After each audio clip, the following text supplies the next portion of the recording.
ओम शांति। आइए सुनते हैं प्यारे बाप दादा की 12 फरवरी 2023 की अव्यक्त वाणी। मुरली की हेडलाइन, सच्चे स्नेही बन एक बाप द्वारा सर्व संबंधों का साकार में अनुभव करो। आज विश्व स्नेही बाप दादा अपने अति स्नेही और सदा बाप के साथी व सहयोगी आत्माओं को देख रहे हैं। चारों ओर की सर्व ब्राह्मण आत्माएं स्नेही अवश्य हैं।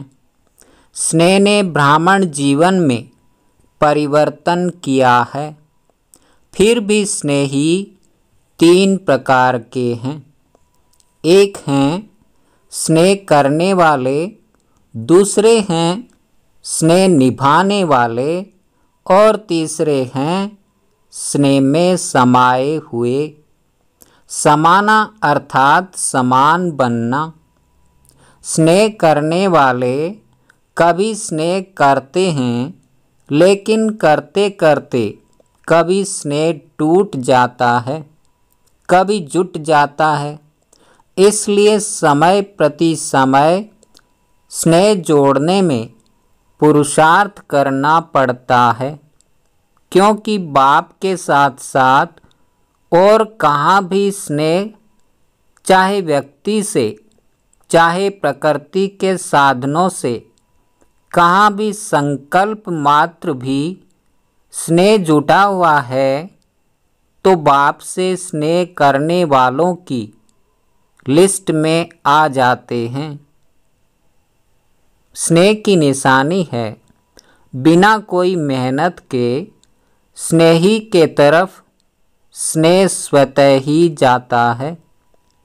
स्नेह करने वाली आत्मा का हर समय, हर स्थिति, हर परिस्थिति में आधार अनुभव होता है। अगर साधनों से स्नेह है तो उस समय बाप से भी ज़्यादा साधन का आधार अर्थात सहारा अनुभव होता है। उस समय उस आत्मा के संकल्प में बाप का स्नेह याद भी आता है। सोचते भी हैं कि बाप का स्नेह श्रेष्ठ है, लेकिन यह साधन व व्यक्ति का आधार भी आवश्यक है। इसलिए दोनों तरफ स्नेह अधूरा हो जाता है और बार बार स्नेह जोड़ना पड़ता है। एक बल, एक भरोसा के बजाय दूसरा भी भरोसा साथ साथ आवश्यक लगता है। इसलिए बाप के स्नेह द्वारा जो सर्व प्राप्ति का अनुभव हो, उसके बजाय दूसरे सहारे द्वारा अल्पकाल की प्राप्ति अपने तरफ आकर्षित कर लेती है। इतना आकर्षित करती है जो उसी को ही आवश्यक समझने लगते हैं। लगाव नहीं समझते, लेकिन सहारा समझते हैं। इसको कहा जाता है स्नेह करने वाले। दूसरे हैं स्नेह निभाने वाले। स्नेह करने के साथ साथ निभाने की भी शक्ति है। निभाना अर्थात स्नेह का रेस्पॉन्स देना, रिटर्न देना। स्नेह का रिटर्न है जो स्नेही बाप बच्चों से श्रेष्ठ आशाएं रखते हैं, वो सर्व आशाएं प्रैक्टिकल में पूर्ण करना। तो निभाने वाले बहुत करके प्रैक्टिकल में करके दिखाते हैं, लेकिन सदा बाप समान अर्थात समाये हुए वो अनुभूति कभी होती है, कभी नहीं होती। फिर भी निभाने वाले समीप हैं, लेकिन समान नहीं हैं। निभाने वालों को निभाने के रिटर्न में पदम गुणा हिम्मत और उमंग उत्साह की मदद विशेष बाप द्वारा मिलती रहती है। तीसरे, जो स्नेह में समाये हुए हैं, उन आत्माओं के नयनों में, मुख में, संकल्प में, हर कर्म में सहज और स्वतः स्नेही बाप का साथ सदा ही अनुभव होता है। बाप उससे जुदा नहीं और वो बाप से जुदा नहीं। हर समय बाप के स्नेह के रिटर्न में प्राप्त हुई सर्व प्राप्तियों में संपन्न और संतुष्ट रहते हैं।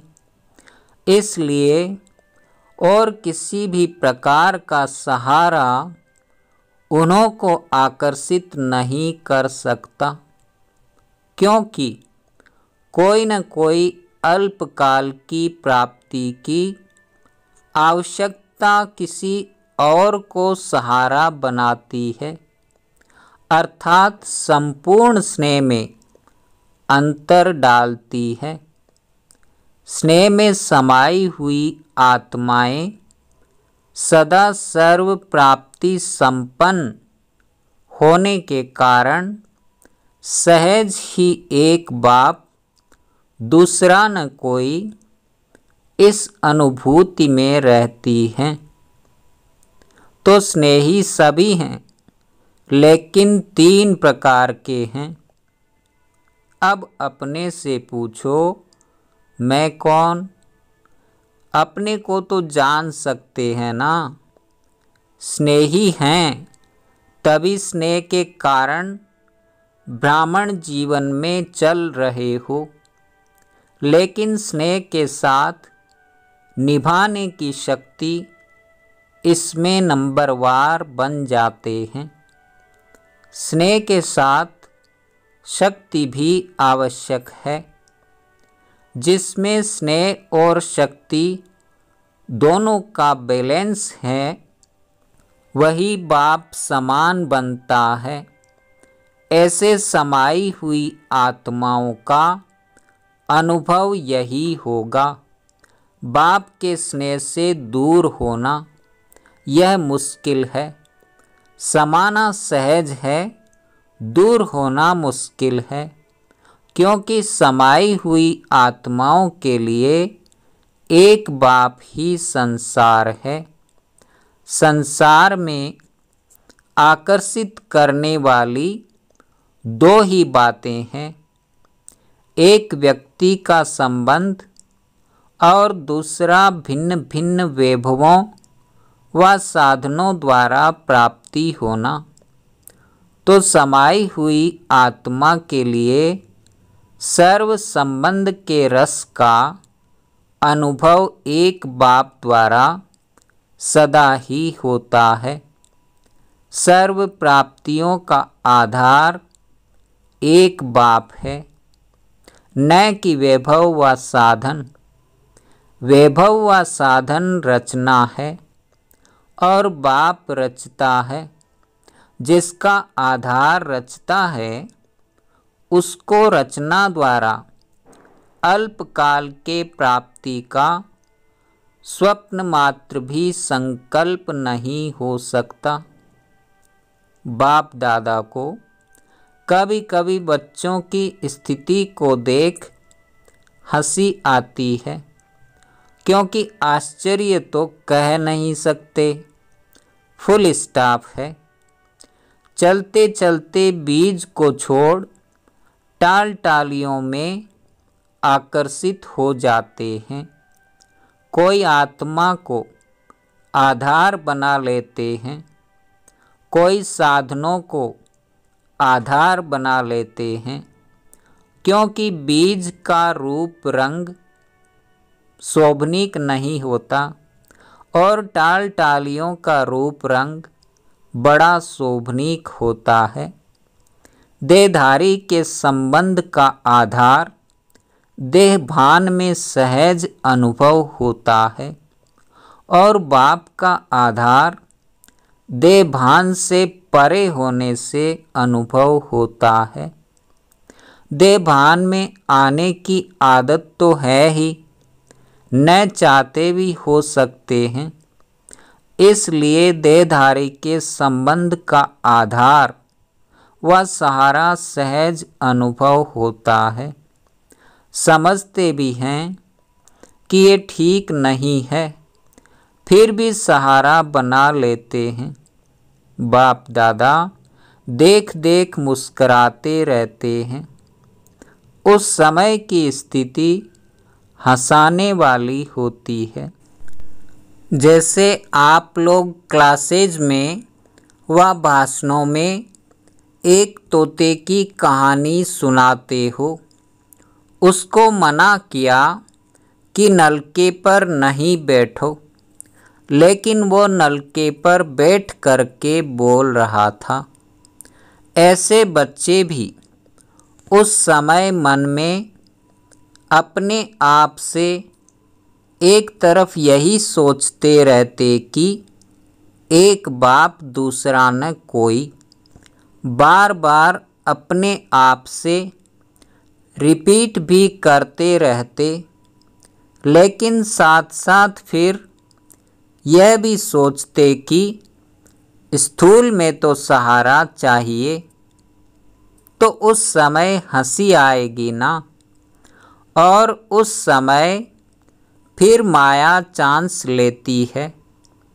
बुद्धि को ऐसा परिवर्तन करेगी जो झूठा सहारा ही सच्चा सहारा अनुभव होगा।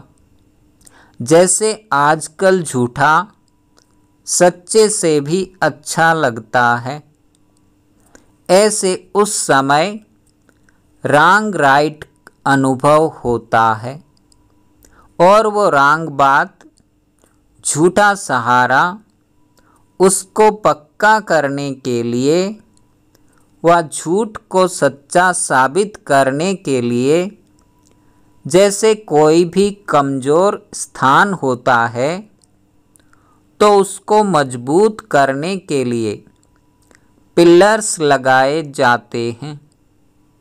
तो माया भी कमज़ोर संकल्प को मजबूत बनाने के लिए बहुत रॉयल पिलर्स लगाती है। क्या पिलर्स लगाती है? माया यही संकल्प देती है कि ऐसा तो होता ही है। कई बड़े बड़े भी ऐसे ही करते हैं, ऐसे ही चलते हैं, या कहते अभी तो पुरुषार्थी ही हैं, संपूर्ण तो हुए नहीं हैं, तो ज़रूर अभी कोई न कोई कमी रहेगी ही, आगे चल संपूर्ण बन जाएंगे।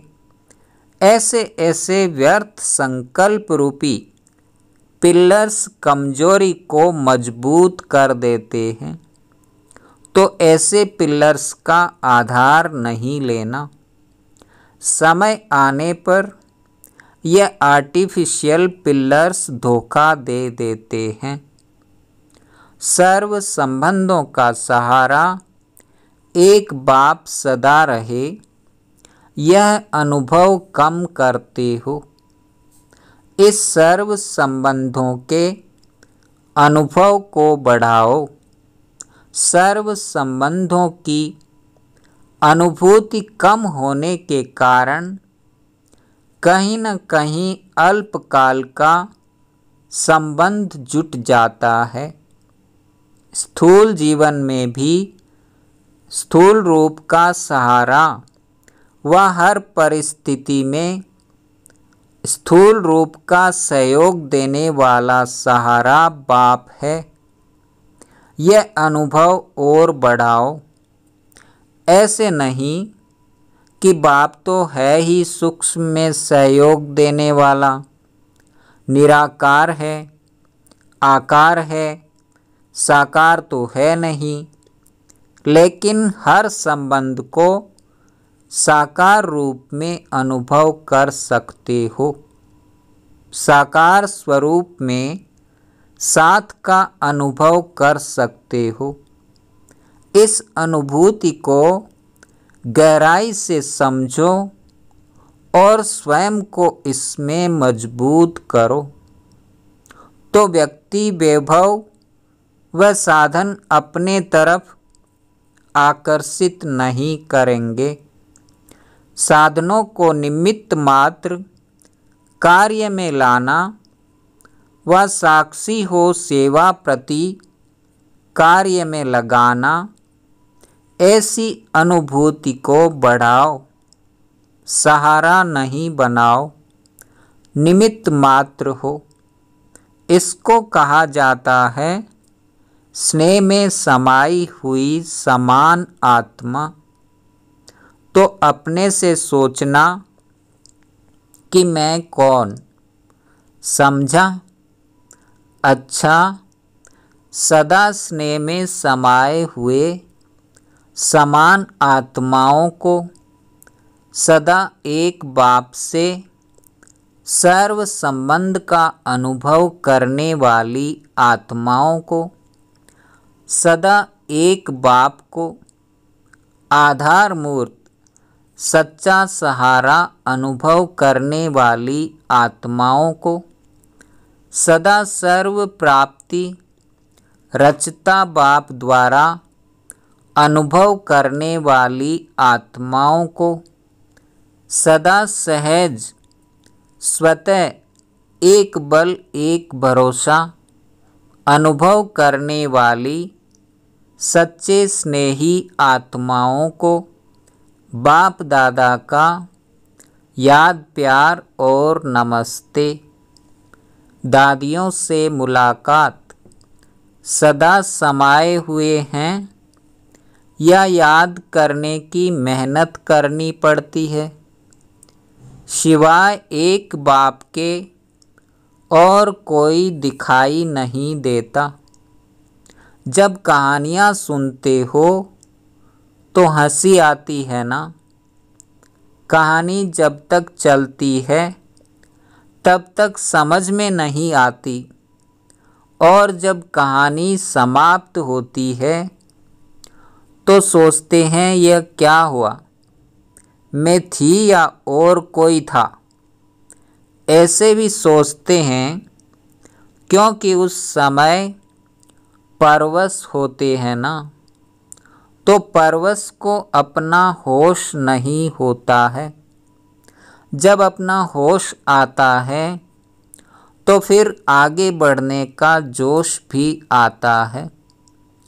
अच्छा, संगठन बढ़ता जा रहा है और बढ़ता ही रहेगा, और आप निमित्त आत्माएं यह सब खेल देख हर्षित होते रहते हो। सभी चल रहे हैं, कोई चल रहा है, कोई उड़ रहा है, और आप लोग क्या करते हो?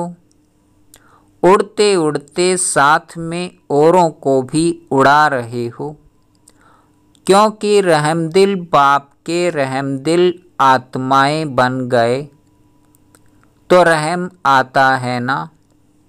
घृणा नहीं आती, लेकिन रहम आता है, और यह रहम ही दिल के प्यार का काम करता है। अच्छा, जो भी चल रहा है अच्छे ते अच्छा चल रहा है। अथक बन सेवा कर रहे हैं ना? निमित्त आत्माओं के अथकपन को देख सब में उमंग आता है ना? अव्यक्त बाप दादा की पर्सनल मुलाकात साधारणता को समाप्त कर विशेषता के संस्कार नेचुरल और नेचर बनाओ। अपने को सदा संगम युग के रूहानी मौजों में रहने वाले अनुभव करते हो, मौजों में रहते हो, व कभी मौज में कभी मूझते भी हो, या सदा मौज में रहते हो? क्या हाल चाल है? कभी कोई ऐसी परिस्थिति आ जाए व ऐसी कोई परीक्षा आ जाए तो मूझते हो? और उस थोड़े टाइम में अगर आपको काल आ जाए तो फिर क्या होगा? अकाले मृत्यु का तो समय है ना। तो थोड़ा समय भी अगर मौज के बजाय मूझते हैं और उस समय अंतिम घड़ी हो जाए तो अंतमति सो गति क्या होगी? इसलिए सुनते रहते हो ना सदा एवरेडी। एवरेडी का मतलब क्या है? क्या हर घड़ी ऐसे एवरेडी हो? कोई भी समस्या संपूर्ण बनने में विघ्न रूप नहीं बने।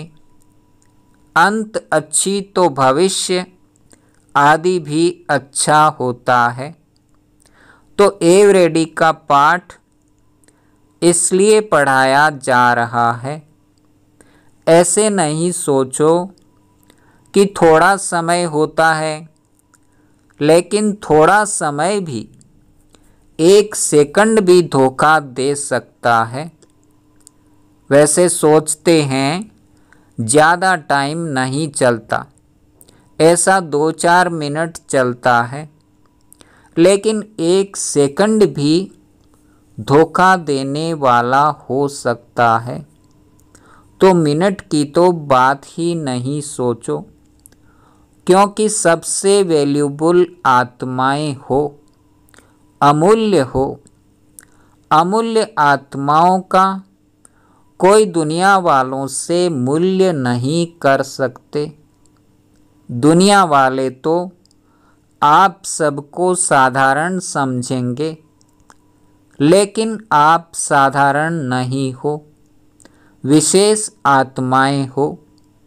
विशेष आत्मा का अर्थ ही है जो भी कर्म करे, जो भी संकल्प करे, जो भी बोल बोले, वो हर बोल हर संकल्प विशेष हैं, साधारण नहीं हो।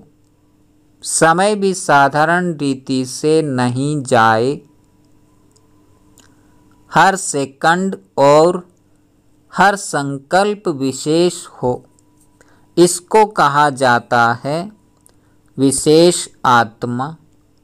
तो विशेष करते करते साधारण नहीं हो जाए, ये चेक करो। कई ऐसे सोचते हैं कि कोई गलती नहीं की, कोई पाप कर्म नहीं किया, कोई वाणी से भी ऐसा उल्टा सुल्टा शब्द नहीं बोला, लेकिन भविष्य और वर्तमान श्रेष्ठ बनाया। बुरा नहीं किया, लेकिन अच्छा किया। सिर्फ ये नहीं चेक करो कि बुरा नहीं किया, लेकिन बुरे की जगह पर अच्छे से अच्छा किया या साधारण हो गया। तो ऐसे साधारणता नहीं हो, श्रेष्ठता हो। नुकसान नहीं हुआ, लेकिन जमा हुआ, क्योंकि जमा का समय तो अभी है ना। अभी का जमा किया हुआ भविष्य अनेक जन्म खाते रहेंगे। तो जितना जमा होगा उतना ही खाएंगे ना। अगर कम जमा किया तो कम खाना पड़ेगा, अर्थात प्रारब्ध कम होगी। लेकिन लक्ष्य है श्रेष्ठ प्रारब्ध पाने का, या साधारण भी हो जाए तो कोई हर्जा नहीं। स्वर्ग में तो आ ही जाएंगे, दुख तो होगा नहीं। साधारण भी बने तो क्या हर्जा? हर्जा है या चलेगा? तो चेक करो कि हर सेकंड, हर संकल्प विशेष हो। जैसे आधा कल्प के देह भान का अभ्यास नेचुरली न चाहते हुए भी चलता रहता है ना। देह अभिमान में आना नेचुरल हो गया है ना। ऐसे देही अभिमानी अवस्था नेचुरल और नेचर हो जाए तो जो नेचर होती है वह स्वतः ही अपना काम करती है। सोचना नहीं पड़ता है, बनाना नहीं पड़ता है, करना नहीं पड़ता है, लेकिन स्वतः हो ही जाती है। तो ऐसे विशेषता के संस्कार नेचर बन जाएं और हर एक के दिल से निकले। ऐसे नहीं कि मेरी नेचर यह है, मेरी नेचर यह है, नहीं। हर एक के मुख से, मन से यही निकले कि मेरी नेचर है ही विशेष आत्मा के विशेषता की। तो ऐसे है या मेहनत करनी पड़ती है? जो नेचर होती है उसमें मेहनत नहीं होती। किसी की नेचर रमणीक है तो स्वतः ही रमणीकता चलती रहती है ना। उसको पता भी नहीं पड़ेगा कि मैंने क्या किया। कोई कहेगा तो भी कहेंगे कि मैं क्या करूं, मेरी नेचर है। तो विशेषता की भी ऐसी नेचर हो जाए, कोई पूछे आपकी नेचर क्या है, तो सबके दिल से निकले कि हमारी नेचर है ही विशेषता की। साधारण कर्म की समाप्ति हो गई, क्योंकि मर जीवा हो गए ना। तो साधारणता से मर गए, विशेषता में जी रहे हैं, माना नया जन्म हो गया। तो साधारणता पास्ट जन्म की नेचर है, अभी की नहीं, क्योंकि नया जन्म ले लिया। तो नए जन्म की नेचर विशेषता है। ऐसे अनुभव हो तो अभी क्या करेंगे? साधारणता की समाप्ति। संकल्प में भी साधारणता नहीं। माताएं मौज में रहती हो, कितना भी कोई मुझाने की कोशिश करे, लेकिन आप मौज में रहो।